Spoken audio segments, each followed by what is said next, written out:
Shobujime. Shobujime.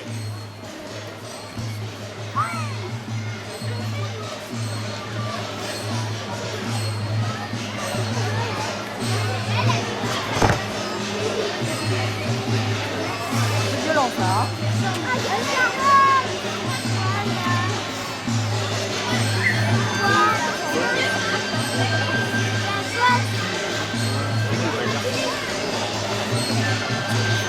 Ce sont des enchaînements simples qui vous permettent de voir qu'on pratique aussi bien les techniques de poing et de pied que les amener au sol avec le contrôle. Alors bien sûr, les enfants n'ont pas accès à tout ce qui est luxation et étranglement pour des raisons évidentes, mais pour le reste, ça leur permet de s'exprimer en totale liberté et d'avoir des techniques qui sont extrêmement réalistes. Vous voyez là, c'est une riposte sur un coup de pied circulaire.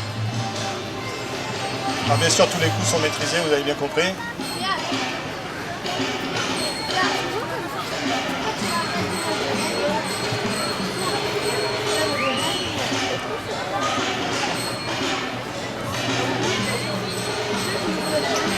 Alors ces deux élèves ont 10 ans, juste pour mémoire.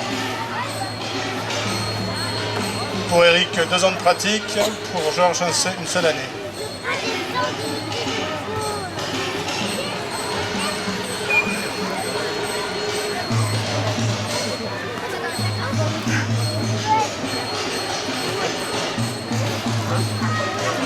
L'idée dans le Kempo, c'est surtout pour les enfants, c'est de leur permettre de pouvoir s'exprimer et de pouvoir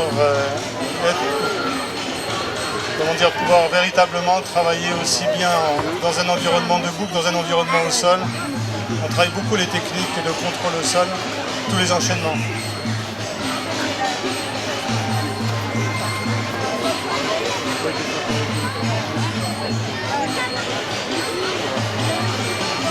Yamé.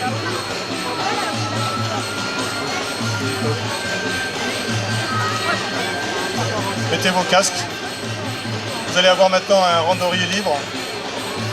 C'est plus un yakusoku gecko, c'est-à-dire que c'est un randori souple dans lequel ils vont pouvoir, en fonction des opportunités, montrer plusieurs techniques.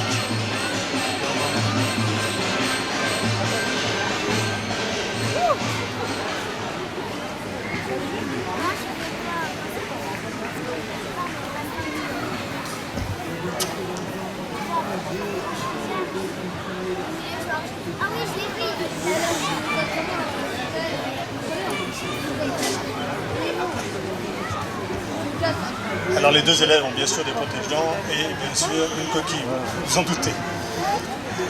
Otaganirai, Kamae Shobu Hajime.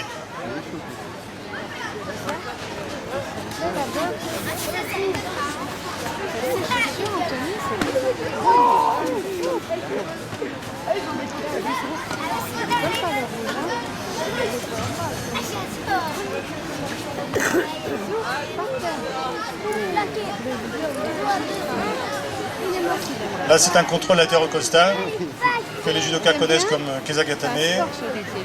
Yame, s'il vous plaît, messieurs. Suzukite, Hajime. Les assauts durent 1 minute chez les enfants, de façon à ne pas trop les fatiguer. Mais en revanche, vous voyez, c'est tout à fait réaliste. Yame, Georges.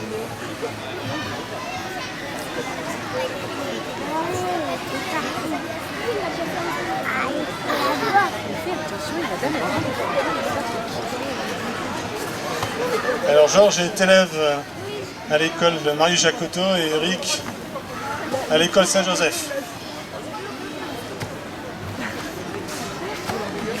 Et bien sûr en CM2 et tous les deux seront l'année prochaine en 6e. Allez messieurs, plus que quelques secondes, on continue.